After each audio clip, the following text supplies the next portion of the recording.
오늘 밤에 저희들이 이사야서 23장의 말씀을 읽었습니다. 24장까지 말씀을 보고 싶은데요. 시간이 좀 많이 될 것 같아서 오늘은 23장만 말씀을 나누고 또 기도하는 시간을 갖도록 그렇게 하겠습니다. 여러분 23장은 이사야 선지자가 두로와 시돈에 대한 하나님의 경고의 메시지를 말하고 있습니다. 경고, 오라클을 말하고 있는데요. 23장에서 여러분 두로라는 나라는요, 페니키아를 얘기합니다. 그런데 두로는 해상 무역국이에요. 그래서 그때 당시 해상 무역을 해가지고 엄청나게 부를 가지고 있는 그러한 나라가 바로 두로입니다. 근데 하나님께서는 이 두로의 부가 그들을 구원해내지 못한다라고 말합니다. 하나님의 때에 하나님께서 이 두로를 심판하겠다라고 말하고 있습니다. 그리고 이어서 24장부터 27장은 모든 민족에 대한 하나님의 심판을 얘기하는 이사야의 묵시록이 기록이 됩니다. 지금까지 계속해서 저희들은 이사야를 통해서 각 나라마다 하나님의 심판이 있을 것이라는 내용을 이 이사야서를 통해서 계속해서 우리가 읽고 묵상해 왔습니다. 오늘은 두로에 대한 것 그리고 시돈에 대한 것에 대해서 몇 가지만 보도록 하겠습니다. 먼저 여러분 23장 1절을 보십시오. 두로에 관한 경고라. 다시스의 배들아 너희는 슬피 부르짖을지어다. 두로가 항무하여 집이 없고 들어갈 곳도 없으며 이 소식이 기띔 땅에서부터 그들에게 전파되었음이라 라고 기록을 합니다. 자, 여러분 두로에 대한 경고라라고 얘기했는데 갑자기 다시스가 나옵니다. 다시스는 저 멀리 있는 땅을 얘기하는데요. 그때 당시 두로가 엄청나게 부를 축적하고요, 힘이 강대했어요. 그래서 다시스를 식민지로 삼았던 나라입니다. 그러니까 두로가 경고를 받고 하나님의 그런 심판을 받게 되니까 다시스 배들아 너희는 슬피 부르짖을지어다 이렇게 얘기하는 거예요. 두로의 그 엄청난 부를 함께 누렸던 다시스였기 때문에 두로가 망하니까 너희들은 슬피 울라라고 말하고 있는 거예요. 우리가 여러분 요한계시록의 18장 이하에 보면은 바벨론이 멸망하니까는 모든 상인들이 막 통곡을 하는 그런 내용이 나오잖아요. 여러분 보십시오. 많은 이들이 이것이 최고다라고 막 그것만 얻으려고 달려가는 거예요. 이 부가 최고다라고 막 달려가서 엄청나게 많은 부를 막 축적하고 누리려고 하는데 갑자기 하나님이 심판을 해버리는 거예요. 그거 아무것도 아니다. 없애버리는 거예요. 그럴 때 지금까지 해왔던, 노력해왔던, 또 축적해왔던, 쌓아왔던 그런 자기가 가치 있게 여겼던 모든 것들이 하루아침에 물거품이 되는 거예요. 그래서 그들이 막 이것 때문에 통곡하며 슬퍼한다라고 말합니다. 성경에서는요, 자기가 최고의 가치다라고 여겨왔던 모든 것들이 너를 구원하지 못할 것이다라고 얘기합니다. 오직 마지막 때에 하나님의 심판 때에는 온전히 하나님을 믿는 그 믿음만이 너희를 구원할 수 있는 것이지 이 세상에서 추구하고 바라던 그 모든 것들, 세상에 있는 것들, 또 특히 세상에 있는 모든 물질과 부는 너를 구원해내지 못할 것이다라고 말하죠. 한순간에 망했기 때문에 바벨론이 망할 때에 그들이 막 눈물을 흘리며 통곡을 하듯이 여러분 두로가 엄청난 부가 있던 그런 두로라는 나라가 하나님의 심판을 받고 망하게 되니까는 이것과 연관된 모든 나라들이 다 슬퍼하면서 그들의 역시 누렸던 그들이 목표했던 그들이 소망했던 것들이 물거품이 되니까 함께 망하게 됨을 성경은 말하고 있습니다. 특히 다시스에 대한 게 나오고요. 자, 여러분 2절에 가보십시오. 바다에 왕래하던 시돈 상인들도 들로 말미암아 부요하게 된 너희 해변 주민들아 잠잠하라. 여러분 해변 주민은요, 그 당시 그 해변에 살고 있는 여러 그 부족 국가를 얘기하고 있습니다. 시돈도 그것 중에 하나예요. 근데 시돈이든 해변 주민이든 이 두로가 망하게 되니까는 그들에게도 역시 엄청난 그러한 재앙이 임하게 됨을 성경은 말해주고 있어요. 자, 특히 4절로 가서 보십시오. 시돈, 두로와 시돈 이렇게 얘기합니다. 시돈이여 너는 부끄러워할지어다. 대저 바다 곧 바다의 요새가 말하기를 나는 상고를 겪지 못하였으며 출산하지 못하였으며 청년들을 양육하지도 못하였으며 처녀들을 생육하지도 못하였다 하였습니다. 자, 여러분 이 두로 옆에 있던 이 시돈은요, 언제나 두로와 연합해서 함께 어떤 강대국이 되고 부를 축적했던 그러한 도시국가였거든요. 그런데 이 시돈이 이제는 이사야가 시돈을 향해서 말합니다. 너는 부끄러워해라. 왜냐하면 바다, 곧 바다의 요새가 말하기를. 여러분, 바다의 요새가 나옵니다. 이 바다의 요새가 누구냐면요, 바로 두로를 상징하고 있어요. 바다 그러면 해상 무역에서 가장 엄청난 그러한 강자였던 이 두로, 이 도시를 얘기합니다. 이걸 바다의 요새라고 얘기해요. 특히 여러분 두로 땅이 이렇게 되어 있습니다. 이 해변가도 역시 두로 지역이고요. 해변가에서 한 1마일 정도 남아 이게 바다로 가면은 거기가 섬이 있어요. 막 바위로 된 섬이 있는데 그들은 이것을 자랑했습니다. 만약에 적들이 쳐들어오면은 다 배를 타고 그곳으로 피난 가버려요. 그러면 그곳에는 이렇게 난공불락의 성이 있기 때문에 아무도 그곳에 접근하지 못한다라고 그들은 이렇게 생각했어요. 그래서 그들을 대표로 하는 얘기가 뭐냐면 바다의 요새다라고 말하는 거예요. 아무도 무너뜨릴 수 없는 그러한 성을 가지고 있고요. 또 물질을 가지고 있고 불을 가지고 있고 그래서 엄청난 그런 자랑을 했던 그런 두로를 갖다 바다의 요새 이렇게 말해요. 심지어 여러분요, 바벨론이 쳐들어왔을 때도 그 섬을 점령을 못했어요. 13년가이나 그곳을 갖다 점령하려고 해도 점령을 못했어요. 엄청난 그런 바다의 요새를 가지고 있는 게 이 두로였습니다. 근데 다음에 이 사람들이 이제 역사적으로 보면은 알렉산더 대왕이 있죠. 알렉산더 대왕이 BC 약 330년경에요. 이 두로 지역을 갖다 평정을 합니다. 이 해변 지역에는 다 정복을 했는데 그 바다 가운데 있는 섬은 정복을 못하는 거예요. 그래가지고 이 알렉산더 대왕이 머리를 씁니다. 거기까지 섬에까지 다리를 놔버려요. 모든 물자들을 이용해가지고는 다리를 놔가지고 그곳에 가서 그곳의 섬을 점령을 합니다. 이 두로를요. 하나님께서 예언한 대로 멸망을 받게 되죠. 그래서 여러분 거기에 십자가를 그때 2,000개를 세웠대요. 알렉산더 대왕이 십자가 2,000개를 세워가지고 두로의 고관들을 갖다 다 십자가에 못 박았어요. 매달아 놨어요. 그리고 3만 명이나 되는 노예를 갖다 끌고 갔던 그런 역사적인 기록이 있습니다. 그러니까 이 바다의 요새가 어디를 얘기하면 이 두로를 얘기하는 거예요. 근데 보세요. 지금 시돈이여 너는 부끄러워할지어다 라고 말하면서 바다의 요새가 말하기를, 바다 요새, 이 두로가 말하기를 뭐라고 말하냐면은 나는 상고를 겪지 못하였으며 출산하지 못하였으며 이렇게 얘기하는 거예요. 여러분, 이제 아기를 낳게 될 때 상고를 겪고 고통을 받고 그 다음에 이제 해산의 고통을 받고 출산을 하게 되죠. 근데 이미 두로가 뭐라고 얘기하냐면은 나는 지금 상고를 겪지 못했고 출산을 못했다. 뭔가 엄청난 결과를 내야 되는데 결과를 내기 전에 나는 하나님께서 나를 침으로 인하여 그 결과를 내지 못했다라고 지금 말하고 있는 거예요. 뿐만 아니라 여러분요, 청년들을 양육하지도 못하였으며 처녀들을 생육하지도 못하였다 하였습니다. 두로가 말하기를 청년들 양육하지도 못하고 처녀들도 생육하지도 못했다. 이 청년과 이 또 처녀를 말할 때는요, 주변의 그런 도시 국가들을 얘기하는 거예요. 그들에게 내가 뭔가 도움을 줘야 되고 뭔가 공급해야 되고 무역도 해야 되고 하는데 내가 그것을 못했다라고 지금 말하는 거예요. 두로가 이렇게 갑작스럽게 망하게 되기 때문에 시돈이여, 이것만을 바라보고 있던 시돈이여 너희는 부끄러워해라 라고 지금 이사야 선지자가 말하는 거예요. 여러분, 이것은요 마지막 때 우리 멸망 때와 똑같아요. 만약에 우리가 요한일서 2장 15절 이하의 말씀처럼 세상을 바라보고 세상에 있는 것들을 사랑하게 될 때요, 세상이 망할 때에 이것을 바라봤던 모든 사람들은 함께 망하는 거예요. 마치 시돈처럼. 시돈은 두로만, 이 두로 국가만 막 봤거든요. 막 바라보고 있었어요. 왜냐하면 같이 연합해가지고 같이 무역을 하면서 막 잘 먹고 잘 살고 또 쾌락을 누리고 이런 그런 시돈이었거든요. 근데 갑자기 두로가 멸망을 해보니까는 어떻게 할 줄 모르는 거예요. 그래서 시돈아 너희는 부끄러워해라 라고 말합니다. 우리가 찬양도 있듯이요, 세상만 바라보다가는요 세상 망할 때 같이 망하는 거예요. 또 우리가 물질만 바라보다가 물질 망할 때, 물질이 불탈 때 우리도 같이 망하는 거예요.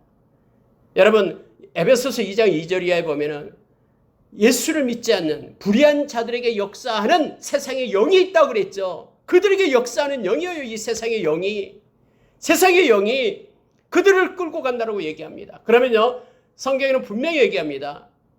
무슨 말씀을 하냐면 마지막 심판 때에 불못에 던져지는 것, 사탄 마귀 불못에 던져진다고 얘기하잖아요. 그럼 그를 따라가고 또 그가 끌고 다녔던 모든 이들, 불의한 자들 다 함께 불못에 들어가게 되는 거예요. 세상 바라보고 내가 뭔가를 추구하고 행했던 그 모든 것들이 아무것도 아니다라는 거예요. 그것이 망할 때 그걸 바라봤던 사람들도 함께 망하는 거예요. 두로가 망할 때예요. 이것만 바라보고 있었던 시돈이 망하게 되는 거예요. 두로가 뭐라고 얘기하냐면은 아직 여기서 말했듯이 상고를 걷지도 않았고 아이를 출산하지도 않았고 또 청년이든 처녀들 양육하지도 못했다. 이것을 끝났다 하니까 시돈도 역시 두로가 그렇게 망했으니까 부끄러워해라라고 말합니다. 하나님께서는 하나님의 백성이 어려움을 당하고 힘든 일이 있을 때 세상을 향하여 손 내밀지 말라라고 얘기합니다. 왜 너는 아수르로 가서 손 내밀고 도와달라고 구걸하고 애굽으로 가서 손 내밀면서 제발 도와달라고 구걸하느냐? 왜 하나님 앞에 나오지 않느냐라고 하나님 우리에게 말씀하고 있잖아요. 어떤 일이 있어도 하나님의 백성은요, 먼저 하나님을 찾아야 됩니다. 하나님 아닌 다른 것을 바라고 될 때 그것 망할 때 같이 망하는 거예요. 그래서 계속해서 성경에서 말하고 있죠. 야고보서 5장에서도요. 만약에 이 세상에 심판이 오게 될 때요. 그 불의한 싹시 소리를 지르고요. 너가 마지막 때에 말세에 쌓았던 그런 그 물질 그것이 너의 살을 좀먹는다라고 하고 있잖아요. 성경에는. 우리는 우리 주님만을 바라보는 자로 우리가 늘 서기를 원합니다. 여러분 보십시오. 5절에 한번 보시기 바랍니다. 그 소식이 애굽에 이르면 그들이 두로의 소식으로 말미암아 고통을 받으리로다. 이렇게 되어 있어요. 여러분 두로가 망했다는 소식이요. 애굽 땅에 들리면은요. 왜 애굽이 이것 때문에 막 고통을 받는지 아십니까? 애굽에서 났던 여러 가지 쌀이든 물건들을요. 누가 가지고 와서 무역을 했냐면은요. 바로 이 사람이에요. 바로 두로에서 그 물건을 나일강에 가서 가져다가 이걸 했던 거예요. 그래서 만약에 두로가 망했다고 하니까 애굽도 역시 고통을 받는다고 얘기합니다. 자, 7절로 넘어갈게요. 보십시오. 이것이 옛날에 건설된 너희 희락의 성, 곧 그 백성이 자기 발로 먼 지방까지 가서 머물던 성읍이냐? 이사야는 두로를 향해서 그렇게 말하는 거예요. 이것이 그렇게 자랑했던 성읍이냐? 하나님께서 한번 하나님이 명령하니까 금방 망하는 것 아니냐라고 지금 이사야가 말합니다. 여러분 두로라는 그런 곳은 굉장했습니다. 아까도 얘기했듯이 이 두로는 보십시오. 옛날에 건설된 이렇게 되어 있죠. 그래서 여러분 많은 서적을 보면은요 두로가요 역사가 얼마나 깊으면은 BC 3000년 전부터 이 고대 국가가 있었대요. 두로가. 여러분 우리가 잘 아는 하나님이 아브라함을 불렀을 때가 언제인지 아십니까? BC 2100년 정도밖에 안 돼요. 그럼 아브라함을 부르기 전부터 두로는요 BC 3000년 전부터 이미 큰 국가로 그런 이름이 있는 나라였어요. 그래서 옛날에 건설된 너희 희락의 성 이렇게 말합니다. 여러분 이게 희락의 성이라고 얘기하잖아요. 이 두로는요 이거예요. 이 두로 땅에는 돈이 많잖아요. 그리고 물질이 풍부하고 하니까는 이 두로 땅 안에서는요 어떤 일이 나타나냐면요 그거예요. 막 물질이 많다 보니까 이제는 쾌락이 나타납니다. 성적인 타락과 쾌락이 엄청난 거예요. 그래서 이것을 갖다 희락의 성이라고 얘기했습니다. 여러분 성경에서는요. 자 옛날에 건설된 너희 희락의 성 막 연회가 베풀어지고 마셔라 이런 것으로 막 쾌세라세라 하는 온통 그런 희락과 즐거움이 가득한 희락의 성 옛날부터 역사가 깊었던 그 성 이걸 얘기하는 거예요. 옛날에 건설된 너희 희락의 성 그 백성이 자기 발로 먼 지방까지 가서 머물던 성읍이냐. 하나님께서 한번 심판하니까 아무것도 아니다라는 거예요. 그렇게 역사가 있고 그렇게 기쁨으로 가득했던 성이지만은 하나님의 심판을 받으니까 아무것도 아니다라고 지금 이사야 선지자는 그렇게 묻고 있는 것입니다. 왜 여러분 이 두로가 망했냐 그러면요. 그 원인이 바로 8절에 있어요. 너는 면류관을 씌우던 자요. 그 상인들은 고관들이요 그 무역상들은 세상의 존귀한 자들이었던 두로에 대하여 누가 이 일을 정하였느냐. 여러분, 면류관을 씌운다는 게 무슨 뜻이냐면요, 면류관은요 큰 권세 있는 사람이 아랫사람한테 면류관 너 잘했어 하면서 면류관을 씌워주는 거예요. 두로가 얼마나 컸냐면요, 지역의 식민지를 다 건설하고요 식민지 왕들을 세우고 왕한테 딱 면류관을 씌워줬다라는 거예요. 그렇게 권세가 있던 너 두로, 상인들의 고관이었다. 모든 상인들은 이 두로가 해상권을 가지고 있기 때문에, 무역 해상권을 가지고 있기 때문에요, 이 두로가 고관이에요. 그 고관 밑에, 두로 밑에서 다른 사람들이 무역을 했어요. 뿐만 아니라 그 무역상들은 세상에 존귀한 자들이었던 두로, 이렇게 되어 있죠. 세상에서 가장 존경받고 뭐 돈도 많고 힘있고 그렇게 존귀한 자의 여기였던, 존귀한 자로 그렇게 부름을 받았던 너 두로라고 말하면서 성경이 이렇게 말합니다. 이사야는 누가 이 일을 정하였느냐. 도대체 누가 그렇게 엄청난 그런 권세와 능력이 있는, 또 돈도 있고 또 희락의 성인 너희들을 누가 도대체 이렇게 멸망으로 하게끔 정하였느냐. 아무도 그렇게 할 수 없는 그런 난공불락의 그런 바다의 요새 너희들을 누가 그렇게 정하였느냐. 이사야는 이렇게 묻고 답을 합니다. 바로 9절 보십시오. 만군의 여호와께서 그것을 정하신 것이라. 하나님이 정했다라고 얘기합니다. 여러분, 하나님이 정하면요 어떤 권세도 그게 파괴됩니다. 없어집니다. 소멸됩니다. 하나님이 한번 정하면은요 아무리 권세 등등한다 해도요 한순간에 꺾입니다. 여러분, 이걸 기억하기 바랍니다. 하나님은 하나님의 계획 속에 있다라는 것을 지금 성경은 말해주고 있습니다. 전혀 그렇게 될 것 같지 않는 순간에도요 삽시간에 없어집니다. 여러분, 여름에 우리가 그렇잖아요. 여름에 막 더위가 오고 그럴 때, 야, 언제 이 더위가 가냐. 그런데 여러분, 지금 춥잖아요. 하나님의 때가 되면요 우리가 알지 못하는 우리의 생각을 뛰어넘어서 하나님의 방법으로 정해진 대로 세상은 이루어지고 역사가 이렇게 흘러감을 성경은 말해주고 있습니다. 누가 이렇게 정했냐? 하나님이 하셨다라고 이사야는 말합니다. 그러니 우리는 하나님만을 바라볼 것을 이사야 선지자는 말해주고 있는 것입니다. 보십시오. 9절 다시 보십시오. 만군의 여호와께서 그것을 정하신 것이라. 모든 누리던 영화를 욕되게 하시며, 지금까지 누렸던 모든 영화를 욕되게 한다고 얘기합니다. 또 세상의 모든 교만하던 자가 멸시를 받게 하려 하심이라. 결국 여러분, 두로가 왜 망했냐면요 교만 때문에 망했다고 말합니다. 그가 하나님처럼 마치 그렇게 권세를 누리면서 교만했기 때문에 그 교만을 하나님께서 꺾었다라고 말합니다. 모든 영화 하나님께서 욕되게 하고 세상의 모든 교만하던 자 하나님께서 멸시를 받게끔 그렇게 했다. 하나님이 정했기 때문에 그렇게 그들이 멸망을 받았다라고 말하고 있습니다. 11절로 가겠습니다. 하나님은 반드시 교만한 자는 꺾는다는 것은 당연합니다. 왜냐하면 성경에서요 교만한 자는 하나님의 적이 된다고 했거든요. 여러분, 하나님과 싸워서 이길 자 누가 있습니까? 하나님이 생각하고 하나님이 정하면은 그는 멸망을 받을 수밖에 없음을 성경은 말합니다. 그래서 하나님은 겸손한 자에게 은혜를 베푼다라고 우리에게 말해주고 있죠. 자, 11절 보시기 바랍니다. 여호와께서 바다 위에 그의 손을 펴사 열박을 흔드시며 여호와께서 가나안에 대하여 명령을 내려 그 경관성들을 무너뜨리게 하시고.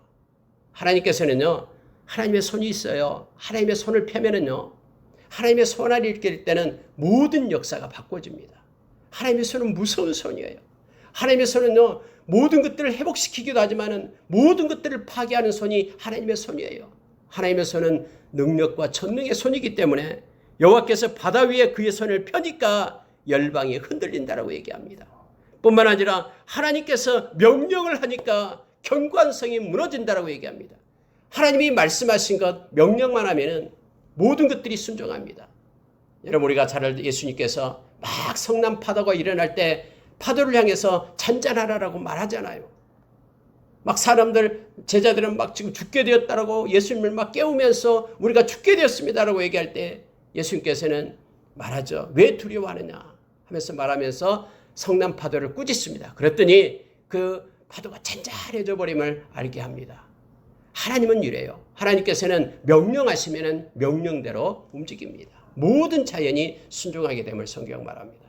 하나님의 손이 펴면은 성경에서 나왔듯이 열방이 흔들거리고 하나님께서 명령하면은 명령대로 집행됨을 성경은 말해주고 있습니다. 그래서 우리는 전능하신 그 하나님이 우리의 아버지 되시고요. 그 하나님은 우리를 너무나 사랑하시는 그 하나님이 되심을 우리가 늘 매일 기쁘게 여기면서 감사하며 주님과 겸손히 동행하는 자로 우리가 서기를 원합니다. 여러분 15절 한번 보시기 바랍니다. 그날부터 두로가 한 왕의 연한 같이 70년 동안 잊어버린 바 되었다가 70년이 찬 후에 두로는 기생의 노래같이 될 것이라. 기생의 노래같이 될 것이라 라고 말하고 있습니다. 그러면서 16절 한번 보십시오. 16절요. 잊어버린 바 되었던 너 음녀여 수금을 가지고 성읍을 두루다니며 기묘한 곡조로 많은 노래를 불러서 너를 다시 기억하게 하라 하였느니라. 70년이 찬 후에 여호와께서 두로를 돌보시리니 그가 다시 값을 받고 지면에 있는 열방과 음란을 행할 것이며 하면서 이것은 여러분 이제 역사적으로요. 아까 얘기했던 그 알렉산더 대왕이 있을 때까지 BC 330년경까지 계속해서 여러 가지 침략을 받습니다. 예를 들어서 아수르의 침략도 받고요. 다음에 바벨론 침략도 받고 그러나 완전히 멸망되지는 않아요. 다시 일어나고 구걸하고 일어서고 하는 일들이 역사적으로 일어난다라고 지금 말씀해주고 있는 내용이에요. 여기서 그 창녀같이 막 얘기하고 있는 거죠. 열방과 음란을 행할 것이며 이렇게 나타나고 있는 것을 어떻게 표현을 얘기하냐면요. 해상 무역 국가인 두로가 도처의 많은 나라들을 상대해서 아주 기묘하고 또 꾀를 내서 상술로 그들이 다시 상업적인 이익을 추구하게 될 것이다라는 내용을 빗대어서 지금 말하고 있는 내용입니다.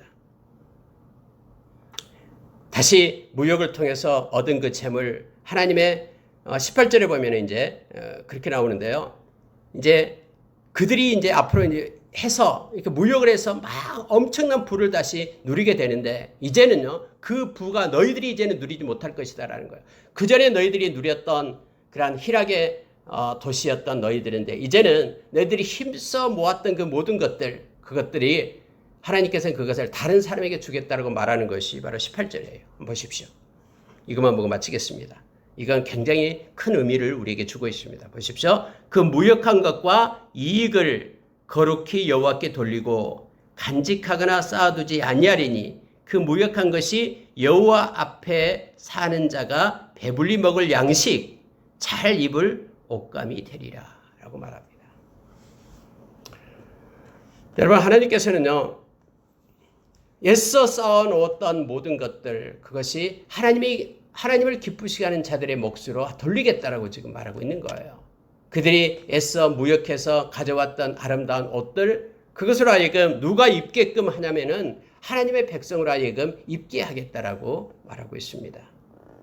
결국은 여러분 우리가 성경에서 곳곳에서 말하고 있는 너희들은 그 악인의 형통함 그것을 부러워하지 말고요. 또 악인이 애써 모았던 모든 것들 그것으로 인하여 누리는 복을 하나님이 주지 않으면 그것은 다른 사람이 누리게끔 된다라고 성경은 말해주고 있는 것이죠. 마지막 때는요. 하나님의 백성을 보호하십니다. 그런데 하나님의 백성을 보호할 때요. 손으로 짓지 않는 것을 누리게 합니다. 그리고 가꾸고 뿌리지 않는 것을 걷게끔 하나님께서 그렇게 하십니다. 그런 복을 줘요. 왜냐하면 가나안 땅에 들어갈 때 하나님께서 그러한 복을 주었거든요. 가나안에 있었던 모든 것들을 이스라엘 백성이 사용하게끔 그렇게 했듯이 오늘 또 이 두로를 향해서 너희들이 막 구걸하면서 여러 가지 얻었던 그런 축적에 나왔던 그런 마지막에 부는 하나님의 백성들이 누리게 될 것이다라고 성경은 말해주고 있습니다.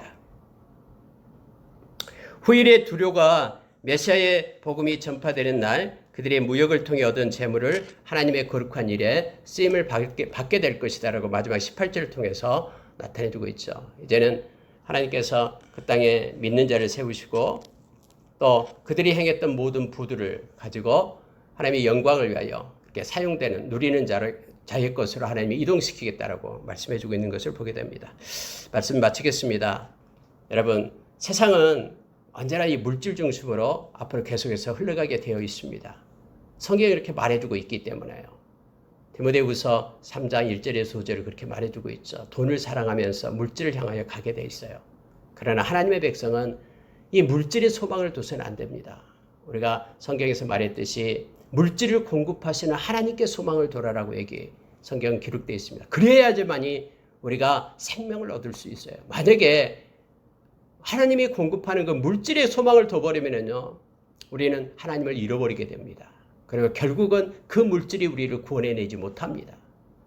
하나님은 우리의 필요를 채워주시겠다고 약속했고요. 그의 나라와 의를 먼저 구하라라고 얘기했습니다. 그러면은 무엇을 먹을까 무엇을 입을까 이 땅의 것들은 하나님이 공급해 주시겠다고 약속을 했거든요. 그리고 여러분, 하나님은 명령하고 하나님의 손이 움직임에 인하여 모든 일들이 일어납니다. 두로를 한 예를 들어서 세상을 나타내고 있는 것인데요. 결국은 그 가운데서도 하나님께서는 하나님을 믿는 자를 세우고 그들을 통해서 하나님께로 돌아오는 자를 세우고 또 그들이 쌓았던 모든 것들을 하나님의 영광을 위하여 또 하나님의 백성을 위하여 사용하게끔 하나님이 마지막 때는 그렇게 행하겠다라고 약속합니다. 이 세상에 살아가면서 걱정하지 마십시오. 하나님의 백성은 하나님이 책임집니다. 데살로니가전서 5장 24절에서요. 부르신 이는 미쁘시니 그가 또한 이루시리라라고 우리에게 약속합니다. 하나님 우리를 불렀고 하나님이 이루어 가실 겁니다. 같이 기도하겠습니다.